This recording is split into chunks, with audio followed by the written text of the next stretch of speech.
Welcome to the next episode of Applied Rationality. We're going to return to Tim Harford's book, The Data Detective, and in this video we're going to talk about data on smokes.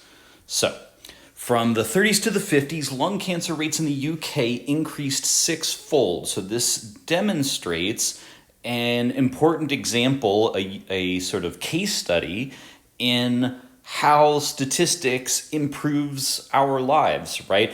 By 1950, lung cancer became a larger cause of death than tuberculosis for the first time since keeping such records. And so already with this example, we see how important it is to source reliable data, analyze it, and importantly, communicate its findings to a broader public that is not going to have the same technical skills as a statistician, but somehow these technical results need to make their way to the public. And even more difficult, because, so far that just sounds like, well, yeah, okay, it's a bit of an innovation to rigorously source data with no particular purpose in mind, right? Not already knowing that like lung cancer and tuberculosis and these other figures could really tell us anything at all, but you just collect the data and see what it tells you, right? Try to get some lessons from it. And here what we're looking at is something where, you just kind of shoot from the hip. You just look at the data, notice some fairly obvious outstanding trends in the data, and you can communicate that, I think, pretty easily to the public. But, the more tricky this gets, the more technical this gets, the harder that is to do. And in particular, right, we're already going to start running into this problem because the data does not immediately give you a causal relationship. Actually, I thought it was really kind of fortuitous, although, maybe it's not a total coincidence because I'm the kind of person who would constantly be listening to statistics-related podcasts and stuff like that. But I was listening to a podcast by The Economist, and it was explaining this story about how businesses are increasingly requiring their employees to come in person to the office to work rather than work from home. Statistics have now shown that firms which have the strictest back-to-office policies usually have a higher rate of so-called agility. Now, okay, what is agility? How are we measuring this? How are we even defining it? Well, we're defining it as a firm's ability or quickness or effectiveness at responding to changing market conditions, right? So it turns out that this has measurable aspects, right? And so the important thing though is that even though we can measure things that we would call agility for a firm, even this does not establish causation. It is just correlation, right? Firms which are like this, right? Firms which are strict about their back-to-office policies correlate with firms that are agile, right? So we're not establishing causality. And thankfully, this was a good podcast with a good expert being interviewed. And they explained quite explicitly that the causal relationship is not clear. It could go either way. So one way, probably the one that comes to mind most readily, is this idea that by having a back-to-office policy enforced very strictly, causes employees to be more effective, right, efficient employees. But that is a narrative that is not directly from the data, right? That's a story we are telling to explain the data. It's giving, it's maybe assuming a certain causal direction here. But another very plausible way that the causal direction could go is it could be that firms which are, right, agility itself makes the firm implement stricter back-to-office policies, right? So if your firm is highly responsive to markets, that same high responsiveness might cause sort of in-office decisions, not just about how to respond to market conditions, but also to respond to employee changes in behavior and policies. Right?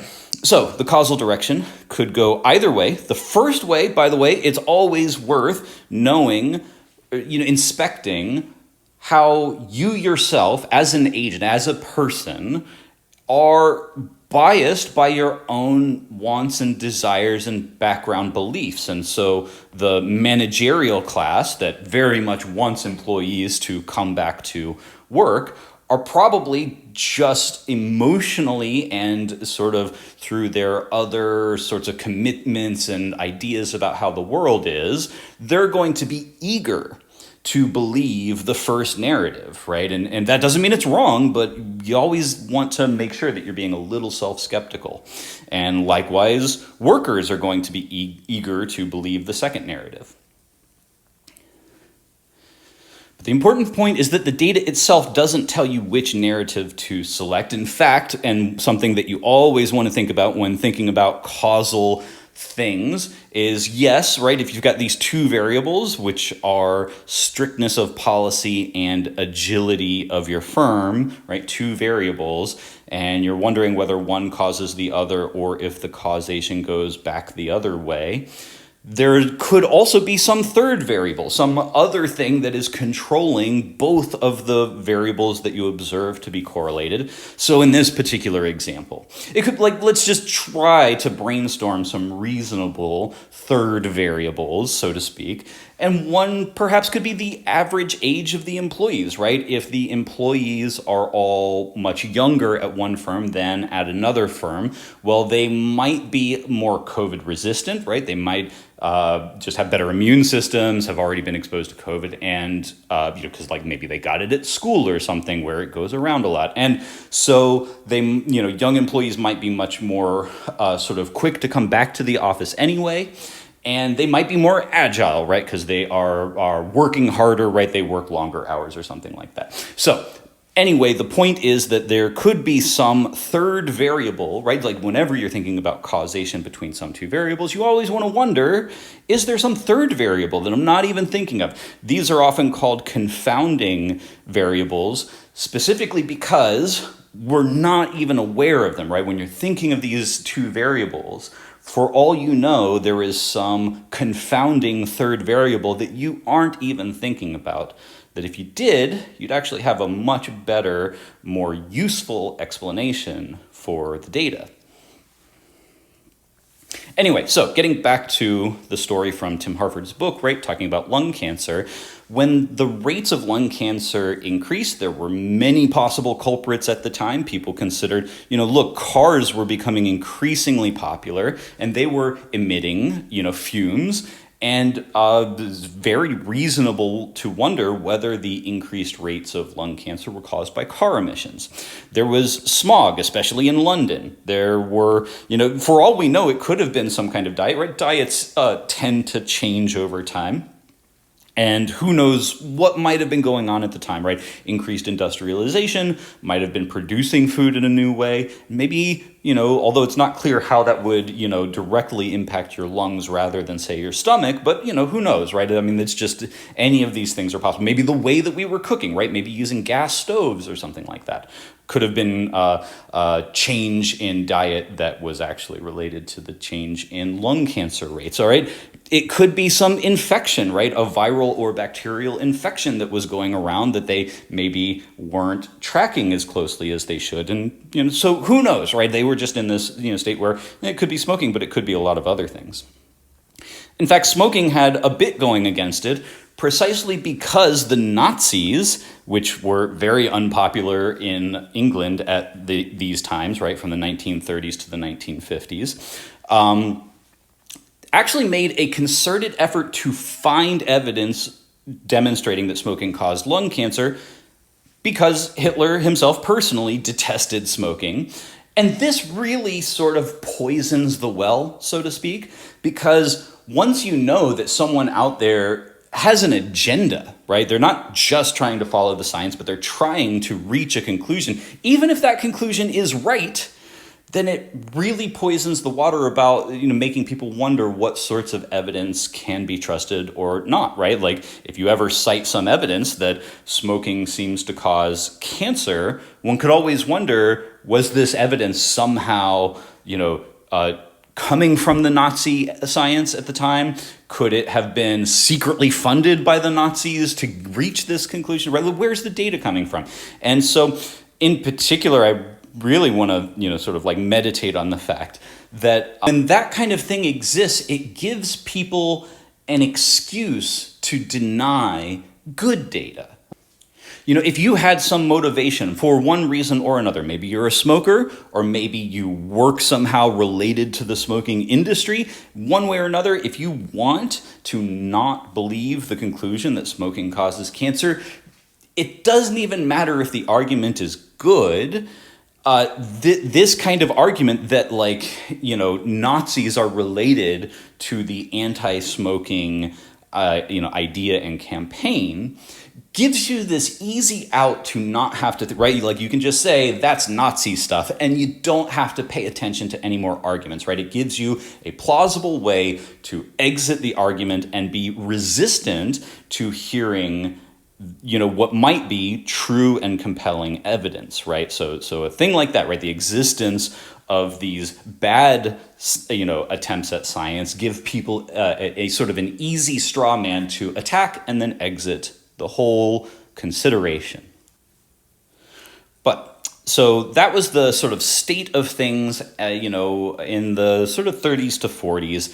And then in the 1940s, two medical statisticians in London conducted a smoking and cancer study built to rigorously test not just whether there's a correlation, but specifically whether the relationship was causal and specifically whether smoking caused cancer. It's really hard. It's not really hard, but you wouldn't think the other direction was a very plausible thing, right? That having cancer would make you smoke. But whatever. In any case, they were trying to build a test that would specifically check whether smoking caused cancer. And I'm going to present this as kind of like a game, like a puzzle, right? So a challenge. When I describe the design of what they do, what they study, see if you can spot the feature that's more than just correlation, right? What did they do that actually isolates in the study the causal relationship? So here's the study. Here's what they did. See if you can spot it. At a hospital in northwest London, these two people, Dahl and Hill, instructed nurses to do the following to each newly admitted cancer patient. From all other people at the hospital of the same sex and about the same age, select one at random. The patient, right, the newly admitted lung cancer patient and their counterpart, this randomly selected similar person, were then interviewed about a wide range of things, including diet, lifestyle, and smoking habit. Now just imagine that they collect data and they find, whatever results they found. How could, what could the results be like so that they could actually argue that the relationship is not just causal, but it is in fact, not just correlational, but is in fact causal. Now, I'm going to end the video about here. It's running a little long. And so, I did want to, sort of leave you with something to think about, and I'll talk more about it in a future video. Hey, a cliffhanger, right? Kind of fun. But in the meantime, I did really enjoy a quote that is in, Tim Harford's book from Hill, which I think starkly illustrates a big theme that I want to focus on in this podcast. At a party, someone approached Hill and asked, this is all in London, so I'm not even going to attempt a British accent, but you're the chap who wants us to stop smoking. Hill's response, it's great. Not at all. I'm interested if you go on smoking to see how you die. I'm interested if you stop because I want to see how you die. So you choose for yourself, stop or go on. It's a matter of indifference to me. I shall score your death anyway. So, as dark as that is, why do I like that so much? Why would I think that this, of all things, illustrates something very important that I want to spend a podcast talking about? It is the focus on facts, on data, on trying. It's not easy, and sometimes it's not even possible, but to, as much as you can, control your urge to emotional responses and to bias and just bad thinking that doesn't, right, to put above all else the focus on the truth and the willingness to go where the truth takes you as best as you're able to do that. It makes you such a more reliable agent. And once we as a society, and that can be at the, a small level, it can be at a global level, but once we as a society all agree to try to coordinate and cooperate in the effort of using the truth, what evidence can really, demonstrate as a kind of fixed point for all of us to coordinate around, then we can have our arguments, right? We can have all kinds of arguments, right? There's no end to the enormous source of arguments that we can get into. But if we can cooperate on trying to figure out the truth together, I think that is so much more productive than a lot of the other ways that we sort of tribally have our fighting over various issues. And so so that's why I think this, right, this illustrates that sort of dry, boring, almost inhuman, but extremely valuable, right? So valuable that lives are at stake. That way of thinking and trying to cooperate with people is so important, right? That's the thing that I think this illustrates, that I would like to spend many episodes of a podcast thinking about and exercising.